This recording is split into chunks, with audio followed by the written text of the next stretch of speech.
10 ఏళ్ల నుంచి మన దేశంలో ముస్లిం మైనారిటీలు అభద్రతతో జీవిస్తున్నారు. దాదాపు 25 కోట్ల జనాభా ఉంటది. స్వతంత్ర పోరాటం కాలంలో హిందువులు, ముస్లింలు, సిక్కులు, పార్సీలు అందరూ కూడా యథాశక్తి స్వతంత్రం కోసం కృషి చేశారు. వీళ్ళు ఈ రోజున ముస్లిం అంటే టెర్రరిస్ట్ అని, కాశ్మీర్ వ్యక్తిని టెర్రరిస్ట్ అని వాళ్ళని ఐసోలేట్ చేసే కార్యక్రమం జరుగుతాం. బెదిరిస్తున్నారు. ఎన్ఆర్సీ, సిఏఏ పేరుతో బెదిరిస్తా ఉన్నారు. ఆ భయంలోంచి వాళ్ళందరూ భయంలోంచి ఏకమైతే ముస్లింల నాయకులు కొంతమంది పోయి మన ముస్లింలకు సెపరేట్ ఐడెంటిటీ కావాలని రెచ్చగొట్టి ఆ గుంపుని ఇంకొంత పటిష్టంగా తయారు చేస్తే ఈ గుంపును చూపించి 180% కూడా హిందువులందరినీ ఏకం చేసి మెజారిటీలని అభద్రతకు గురి చేసి వాళ్ళందరూ ఓట్ బ్యాంక్ కింద మార్చుకునే కార్యక్రమం జరుగుతారు. ఒక విషయం ఎవరైనా ఆలోచించాలి. ముస్లింల్ని భయపెడితే, ముస్లింల్ని అభద్రతకు గురి చేస్తే అది ముస్లింలకే నష్టం, హిందువులకు నష్టం ఉండదు అనుకోవటం అంత భ్రమ ఇంకోటి భూమి మీద లేదు. తరిమితే ఎక్కడికి వెళ్తారు? ముస్లింలైనా మైనారిటీలు ఎవరైనా ఇలా నచ్చరాలను తరిమితే మొదట్లో భయపడతారు, తగ్గి ఉంటారు. ఎవడో చెక్కోడు తయారై ఎటు చచ్చేదే కదా, తిరగబడితే ఎలా ఉంటుంది అనుకుని కానీ మారితే వాడు ఎంత ప్రమాదం కింద మారుతాడు. 5-6 లక్షలు ఉండే ఒక సిటీలో ఒక్క ముస్లిం మైనారిటీ లేదా క్రిస్టియన్ మైనారిటీ ప్రభుత్వానికి వ్యతిరేకంగా మారి, హిందువులకు వ్యతిరేకంగా మారి, అర్ధరాత్రి చిక్కిన హిందువులు పట్టుకుని చంపేస్తున్నాడు అనానిమస్ గా, గుర్తు తెలియకనంటే ఒక్క హిందూ బజార్లో తిరగలడా ప్రశాంతంగా? అంటే వీళ్ళు ముస్లింలను వెంటాడటం ఫైనల్ గా హిందువులకు ఇబ్బంది కలిగించేటట్టు తయారయ్యారు. ఇప్పుడు ముస్లింలు భయపడవచ్చు, రేపు పొద్దున అందరు అభద్రతతో బతకాల్సి వస్తాయి. దేశ విభజన జరిగిన కాలంలో జరిగినట్టుగా హిందూ ముస్లింలు గలాటలు జరగాలని వీళ్ళు ఏమైనా కోరుకుంటున్నారా? అలా కోరుకుంటున్నారని అనుకునే అనుమానాలు వస్తాయి ఎవరికైనా. ప్రశాంతంగా అందరూ కలిసి బతుకుతున్న దేశం చిచ్చెందుకు పెడతారు? కులం పేరుతో, మతం పేరుతో. ఎవడు మతమోడు పాటించుకుంటాడు, ఎవడు కులమోడు పాటించుకుంటాడు. ఇష్టం, రాజ్యాంగం ఇచ్చిన హక్కు అది.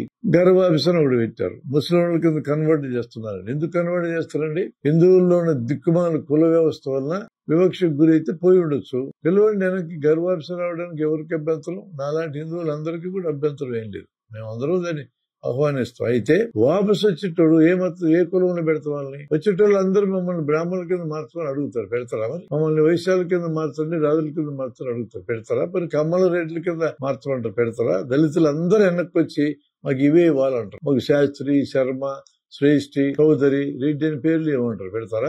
ఒప్పుకుంటారా? మరి మరలా ఈ పనికి మన కుల వ్యవస్థలోకి రావడానికి గర్వాభిషం ఎందుకు రావాలనుకుంటే మనం ఏం చెప్పాలి వాళ్ళకి? మతం సామరస్యంగా ఉండాలంటే బయటికి తరిమేసే కార్యక్రమం చేయకూడదు. ఏం మరి దేవాలయాలు కట్టడానికి దళితులు కావాలా, ముస్లింలు అందరూ కావాలా? దేవాలయంలో దేవుడిని చూడడానికి ఎవరు రావడానికి లేదు. ఇట్లాంటి వివక్షలు మనం పెట్టుకునేందుకే కదా ఈ దరిద్రం అంతా జరుగుతూ ఉండేది. అందువలన ఈరోజు డీజిల్ ధరలు పెరిగిన, పెట్రోల్ ధరలు పెరిగిన, ఎక్కువ కట్టేది ఎవరు? 80% హిందువులే కడతారు. ఎక్కువ కార్లు నీళ్ళకే, వాళ్ళకేం ఎక్కువ లేవు. నిరుద్యోగం పెరిగితే ఎవరికి ఎక్కువ నష్టం? ధరలు పెరిగితే ఎవరికి ఎక్కువ నష్టం? సంక్షేమ పథకాలు జరగకుండా పోతే ఎవరికి ఎక్కువ నష్టం? బ్యాంకులు డబ్బులు దాచుకుంటే బ్యాంకులను పట్టుకెళ్ళి 25 లక్షల కోట్లు ఈ దేశంలో దొంగలకంత ఇచ్చేస్తే వాళ్ళ పేర్లు కూడా బయట పెట్టుకుని తిన్నేయాలని చెప్పి 25 లక్షల కోట్లు వదిలేస్తే ఎవరికి నష్టం? ఎక్కువ నష్టం ఎవరికి? ఎక్కువ నష్టం హిందువులకి. ఇక్కడ గానీ అది తీవ్రమైపోతే సమస్య. బయట దేశాల్లో మన హిందువులు చాలా మంది బతుకుతున్నారు. అక్కడ గానీ దాడులు మొదలైతే వాళ్ళందరూ తిరిగి వెనక్కి వస్తే మనం భరించగలమా? అక్కడ దాడులు జరిగితే మనం ఒప్పుకుంటామా? మరి అక్కడ దాడులు జరిగితే ఒప్పుకోకపోతే ఇక్కడ ఎందుకు ఒప్పుకోవాలి? బయట బంగ్లాదేశ్ నుంచి, ఆఫ్ఘనిస్తాన్ నుంచి, పాకిస్తాన్ నుంచి వచ్చిన ముస్లింలు తప్ప ఎవరైనా వస్తే మేము తీసుకుంటాం అంటున్నారు. ముస్లింలు కూడా హింస పెట్టే సందర్భాలు ఉన్నాయి ఆ దేశాల్లో. మరి వాళ్ళు బయటకు వచ్చి తీసుకోరు. అక్కడ బర్మా నుంచి బయటకు వస్తున్నారు రోహింగ్యాలు. అక్కడ దాడులు జరిగితే వాళ్ళు ముస్లింలు కాబట్టి మనం తీసుకోము. మరి శ్రీలంకలో తమిళుల మీద దాడులు జరిగితే తమిళులు తమిళనాడు వస్తున్నారు. వీళ్ళు హిందువులే కదా, వీళ్ళు ఎందుకు తీసుకోకూడదు? అసలు ఆ చట్టం ఎంత అసంగతంగా ఉంది. అసలు ఈ రోజు ఆ చట్టం నేరుగా ముస్లింలకు నష్టం కలిగించేది, హిందువులకు లాభం కలిగించేది కాకపోవచ్చు.